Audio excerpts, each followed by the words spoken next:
Charge sheet ಹಾಕಿದ್ದಾರೆ.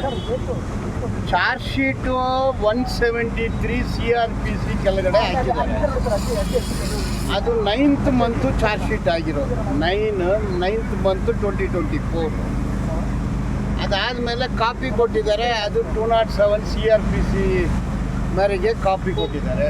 209 CRPCಯಲ್ಲಿ ಕಮಿಟಲ್ ಆಗಿದೆ. ಈ ಕೋರ್ಟ್ಗೆ ಕಮಿಟಲ್ ಮಾಡಿದ್ದಾರೆ.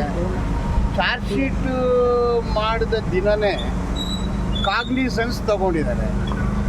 ಸೊ ಇದು ಕಾನೂನು ಬದಲಾವಣೆ ಆಗಿದೆ.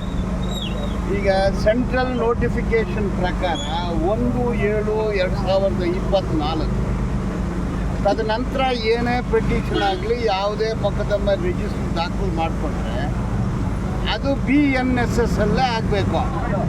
ಅದರಲ್ಲಿ ಈ ಕೇಸಲ್ಲಿ ಚಾರ್ಜ್ ಶೀಟು ಫೈಲ್ ಮಾಡಿದ್ದು, ತನಿಖಾಧಿಕಾರಿಗಳು ಚಾರ್ಜ್ ಶೀಟ್ ಫೈಲ್ ಮಾಡಿದ್ದು BNSS ಅಲ್ಲಿ ಹಾಕಿರಬೇಕು.